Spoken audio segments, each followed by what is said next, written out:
ক্যামেরায় যাকে দেখছেন তিনি মনসুর আলী, পেশায় একজন জার্সি বিক্রেতা। দুই সন্তানের বাবা মনসুর আলী প্রায় ১২ বছরেরও বেশি সময় ধরে জার্সি বিক্রি করে জীবিকা নির্ভর করেন। মনসুর আলীর উপার্জন শুনলে আপনার চোখ কপালে উঠবে। মিরপুর স্টেডিয়ামের সামনে ঠিক এই জায়গাটাই মনসুর আলী এক যুগেরও বেশি সময় ধরে জার্সি বিক্রি করে আসছেন। ১৫০ থেকে ২০০ পিস জার্সি তিনি প্রতিদিন বিক্রি করে থাকেন, যার প্রফিট থাকে ১০ থেকে ১৫,০০০ টাকা।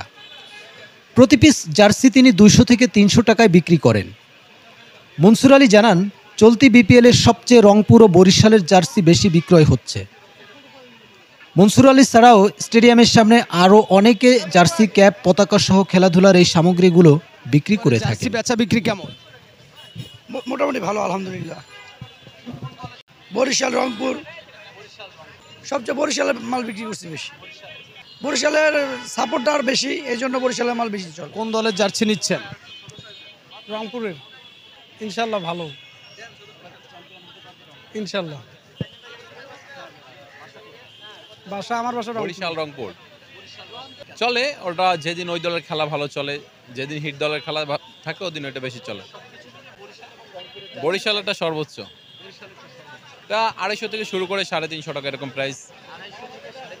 জি জি জি জি এক্স্যাক্টলি কারেক্ট। কি জার্সি কিনেছে? না, জার্সি নেই নাই। আমি সাকিব আল হাসানের ফ্যান। সাকিব যেহেতু নাই, এজন্য জার্সি নেই নাই। এখন আপাতত সাকিব চিটাগাঙে আছে, ওই দলে আছে, কিন্তু খেলতে তো পারতেছে না। এই সাপোর্ট সাকিব যেদিকে থাকে সেই সাপোর্টই করি।